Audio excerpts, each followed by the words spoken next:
You're listening to the This is Friendship podcast, and I am Andi, your host today. Joy, Carly, and myself are so excited because we have started having guests on our podcast, and I'm unbelievably excited about my guest today. Lily Hocevar is here with Traveluxe Official. And if you've been dreaming about travel or if you just love to travel, this is absolutely the episode for you. We are in such amazing hands, and Lily is an extreme expert. So I'm really excited to dive in and get to know how she landed in the travel industry. And then also, we get some tips and tricks and feedback and some information about trends that are happening in the travel industry. Lily, so excited to have you here with us today.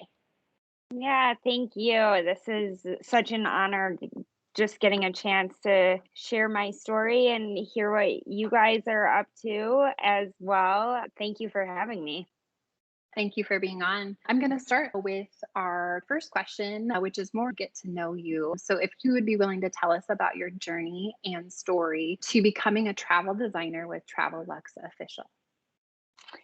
So, it's a really cliche story but it's so fitting to who I am as well. I was on an 8-week sabbatical and my husband and I decided to spend those 8 weeks. I think it was closer to three, but 3 out of the 8 weeks in Peru. So we went to Lima and then Cusco, stayed in the Sacred Valley at a beautiful high-end resort where the guides take you out into the countryside and then you're able to hike into all of these Incan ruins to see everything from a different perspective. So one of the days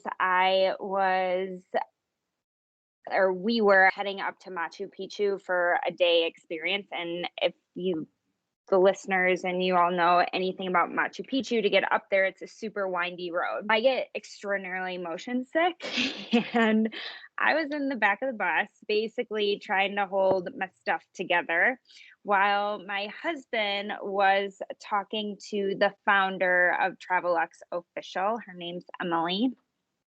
And he was explaining to her, yeah, my wife sits me down before we leave for a trip and basically puts me through a PowerPoint presentation of everything we're going to do and then puts it into a book and sends me along with it. And she's, "Oh, I need to meet your wife." So, long story short, got talking to her, learned about her vision, what she's done in the travel industry. I literally thought travel agents and advisors, I call myself travel advisor designer, but thought that was a bunch of older people sitting in cubicles with maps and that was no longer a thing of the past. But she inspired me through her innovation of what that career path actually looks like. So I basically went back home, put in my 2 weeks, and the rest is history. So now I've been planning wonderful trips for individuals and companies and groups.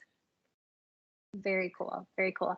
I think we always love to hear about the story and how kind of things come about. And we just came off of an entrepreneur series and talked a lot about passion and what lights us up. And it sounds like travel was probably always a component for you. And the timing was right. And it was just time to make that transition. I think this one is a loaded question because I don't know that I would be able to answer this one, but what has been your most favorite place to travel to?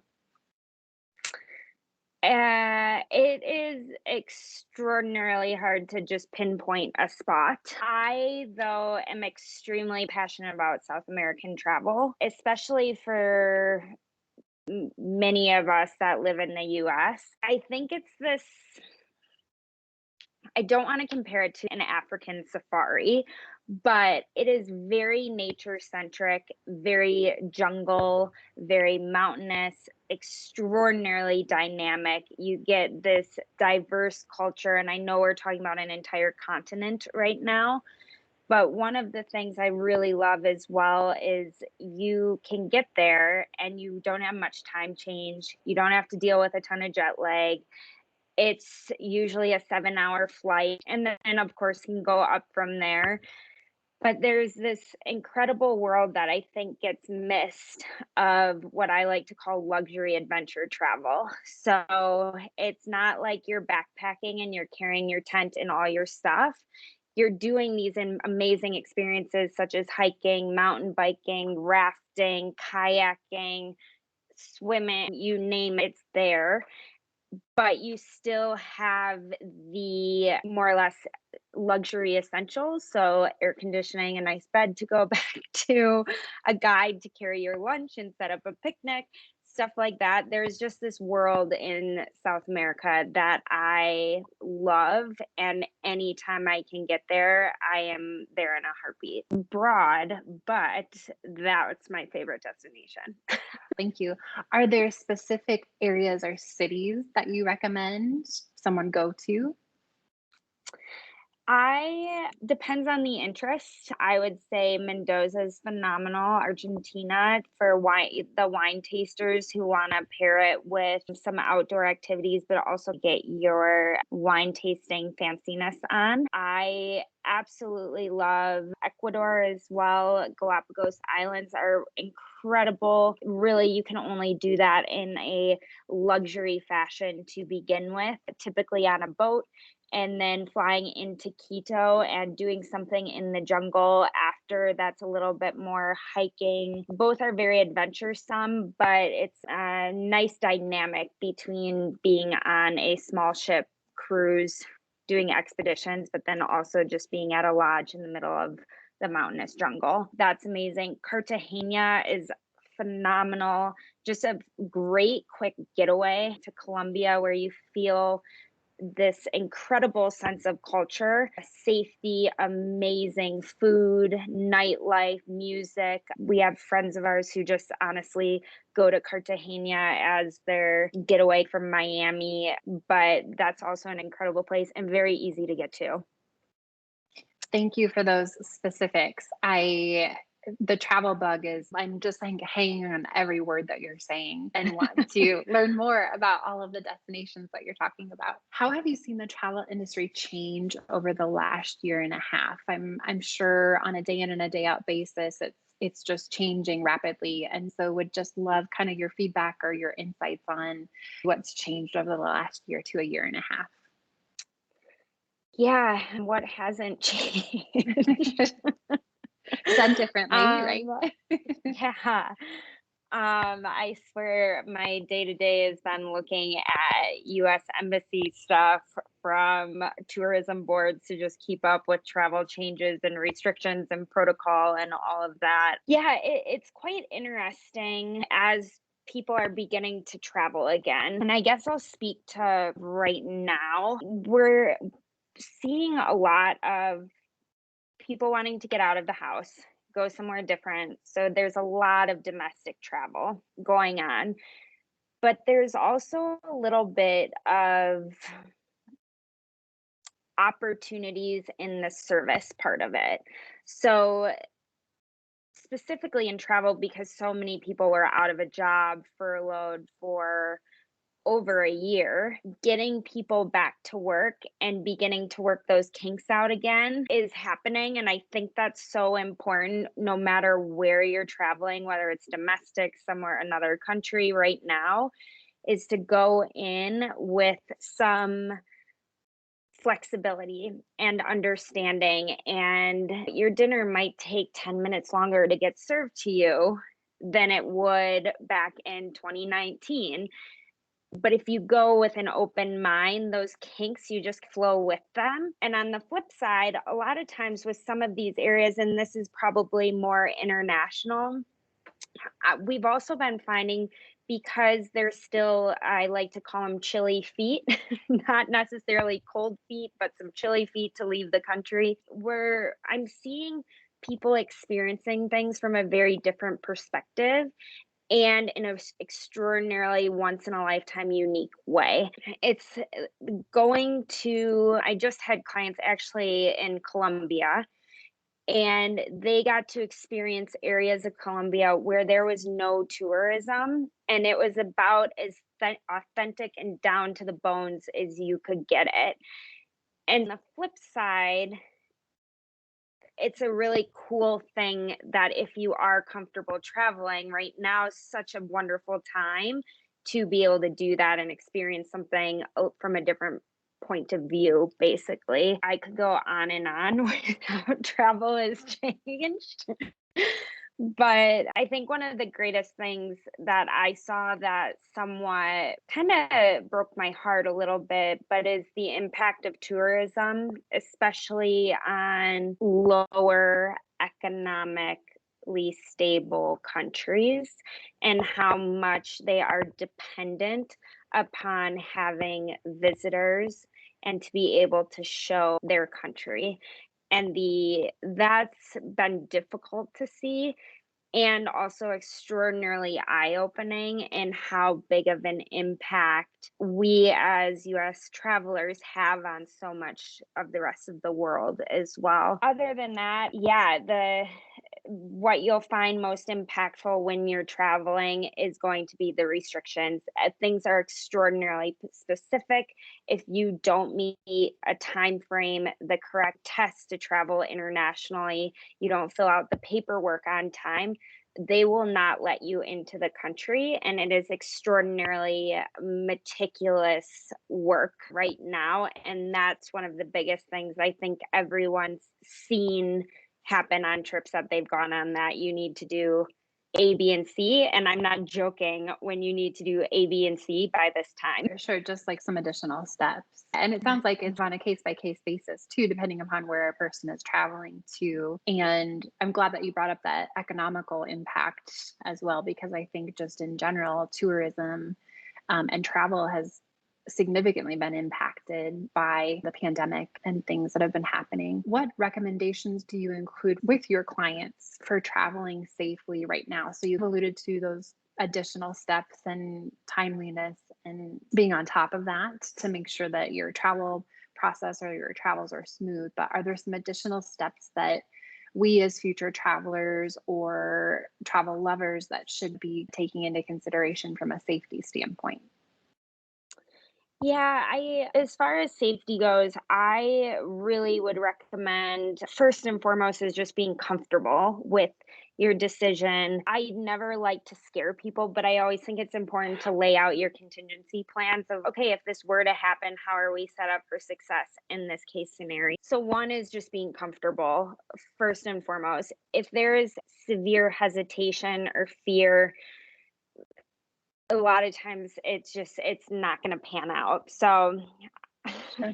being ready to go through the process. Really, if you're wanting to take something extraordinarily safe and cautious, especially if the country you're going to requires a PCR test or an antigen test to enter, one of the best practices is to quarantine yourself. I'm not saying a rigid quarantine, but that 2 weeks before, so you're not super exposing yourself. That would then impact your trip and ability to go on your trip. One of a great thing I love right now is Walgreens and CVS are selling self-administered PCR tests, especially if you're doing a lot of movement on your trip. Sometimes just grabbing, depending on how many stops you have, grabbing that many of those self-administered tests, packing them with you, and just bringing them for each stop. So you can just, I think it's more also like mental sanity of not worrying about taking your return antigen test to get back into the US, like you're staying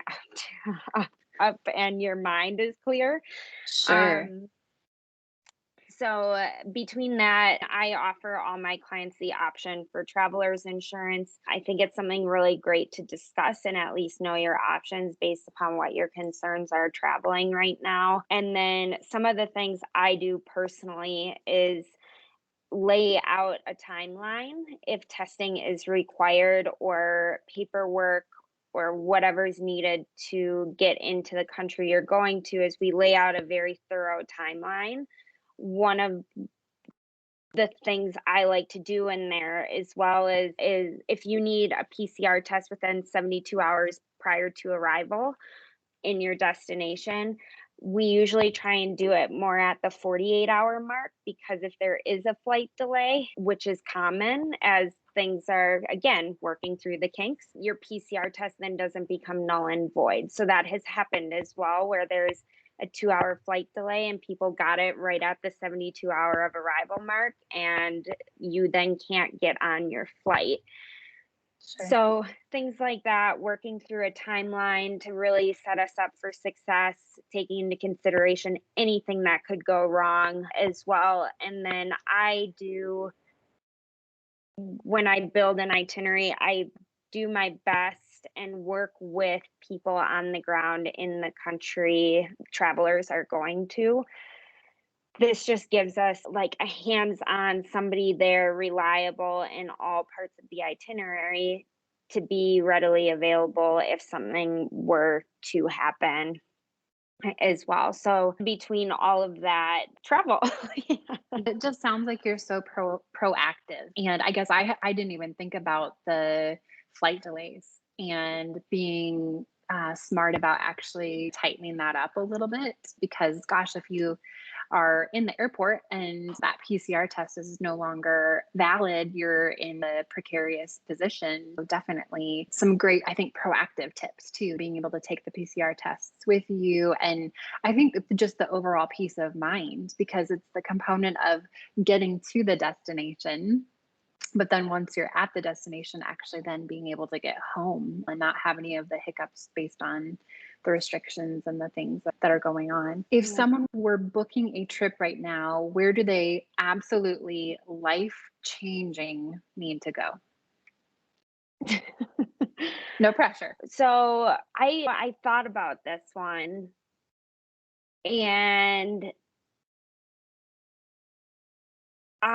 so Peru was magical, and seeing Machu Picchu, I think it was one of the most underrated. Actually, no, I take that back. It was very highly rated, where I showed up and was like, man, this is going to be okay. It's not going to level up to what people are projecting it to be. And it surpassed my expectations. I also think the timing of when you see Machu Picchu to avoid crowds, and going up, getting passes to go up to the Sun Gate, are important aspects of that experience. I also will say I was supposed to go last year. We're hoping for 2021 or 2022. I can't even keep my years straight anymore.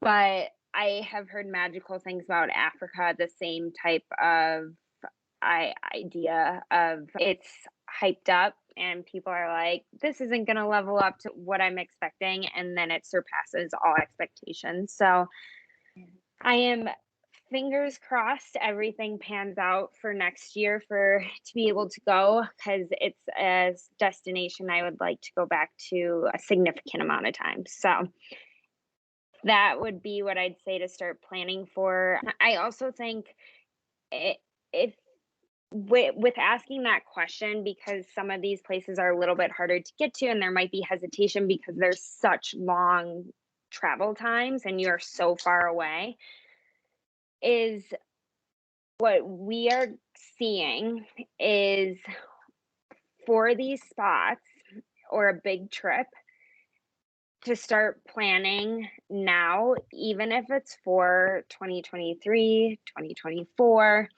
because what's happening is people with vouchers and credits and people who have had stuff planned are building up. Many people thought, at least I did, I thought, oh, we're going to be in lockdown for a month at first. And then I'm like, okay, this is really happening. But those vouchers are going to continue to build. And when countries open, that is when everyone is going to be like, okay, let's go book, hurry, get on it or whatever. But then you're going to be playing with availability. So if you have the room and the means to be able to start booking some of those bigger trips now, it's well worth it, especially getting like travel insurance and things like that, where there's options to get some of your money back and things like that. Yeah, those big things. I am the sooner you can start planning some of that stuff, the better. Great, excellent point. What are the hottest travel destinations right now? So maybe top 5 trending destinations or biggest travel trends that you're seeing on a day in and a day out. Okay, hottest destinations, I would Mexico for sure. I think more and more people are feeling very comfortable heading to Mexico with protocol and all of that. Specifically, Tulum comes up quite a bit, trending, especially with a younger crowd. And then from there, Greece. Hear about Greece quite a bit every single week. Greece is hot right now.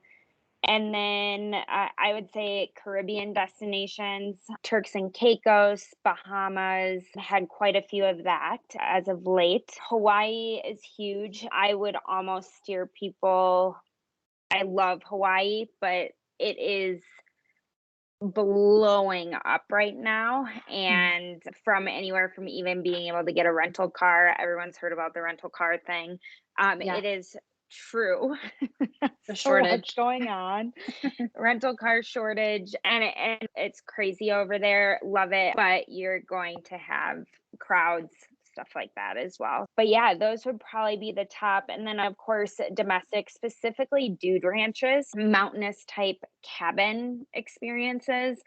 Those have been booking over a year in advance. So that stuff, I think I was talking to a tour operator who does stuff throughout, does a lot of Rocky Mountain stuff this past week. And he was said we're booked through 2022. So, Wow. right. Yeah. And it's US stuff. Completely US stuff. If you're wanting to get somewhere and feel comfortable traveling and want some of these hot places right now, it's definitely important the planning starts in advance to get exactly what you want. So, Sure.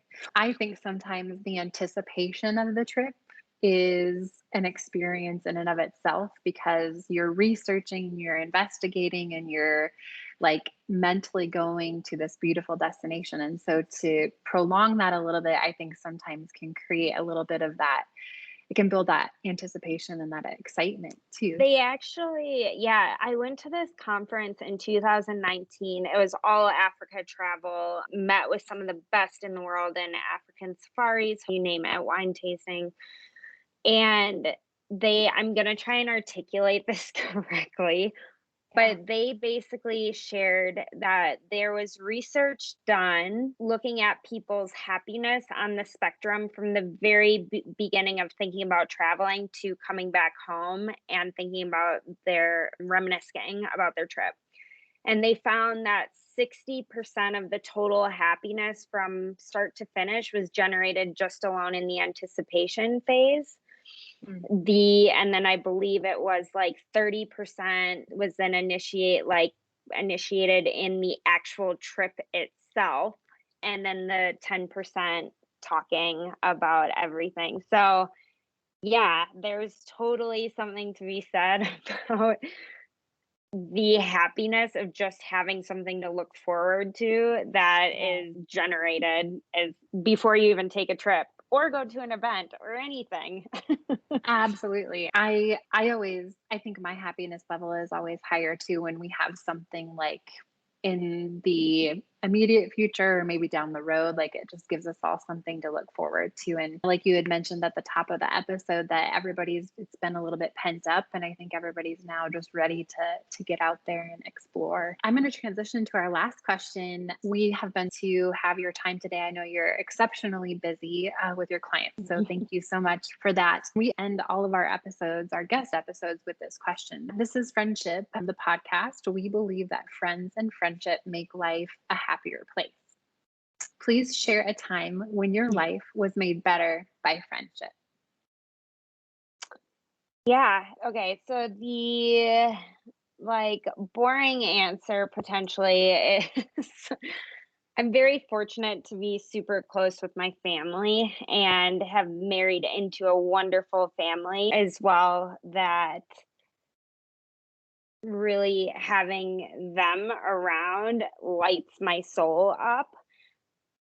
with that being said, my husband and I have moved. I've now moved to a few different states.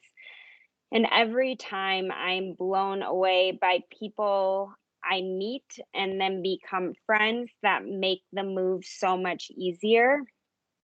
And I'm forever grateful for those people. Recently, it's been Denver and connecting with a girl from grade school that I hadn't talked to for 15 or 20 years. Sometimes I have to do the math. I'm like, is that right? And going on walks together and her introducing me to some people in the Denver community from meeting like some of our neighbors down the street. And now we're throwing a birthday party for her this weekend. And that's really friendships when we move have helped make a place feel like a home. And that's always been so invaluable to me. So That's that's incredible. friendships. I love that. And I think it's also a testament to you as well that you're attracting that and good people are finding you and helping you get settled when you do make those big decisions in terms of moving. And I've been very jealous of all of the places that you guys have been. And now, of course, I'm jealous of Denver, that you're based out of Denver. I think this is where we'll conclude the episode again, Lily. Thank you so much for your time. Thank you. If our listeners would like to get a hold of you, what is the best way that they can reach out to you? Yeah, so the best way would be via email, which is Lillian at traveluxeofficial.com. And phone number, I think, Andi, you're planning on linking it below or adding it in. You can call me, text me, whatever. Sometimes that's just easiest. And then my Instagram handle will be linked. It's just Lillian Hocevar. So I put Lillian in those just to make myself sound a little older before people meet me. But yeah, anyways, those would be the best way. Email would be perfect. Great. And thank you. Yes. And I will link everything. So it'll be in show notes and then also just via our feed for the podcast too on our platforms. So I am ready to actually just go pack my bags right now after this conversation to go to, I've added like 6, maybe. I've been taking notes as we've been talking. I've added 6 destinations or things to my bucket list. So thank you so much for the inspiration today, sharing a little bit about your day to day, helping us understand the navigation of travel right now, inspiring us to dream about and book beautiful destinations. Thank you so much, Lily. This is where we'll conclude the episode from This is Friendship, the podcast. We appreciate all of the follows and just listening in. We hope you're enjoying all of our episodes. And again, much gratitude to Lily for taking time out of her schedule to inspire us today. With that, we'll catch you in the next episode. Thanks so much.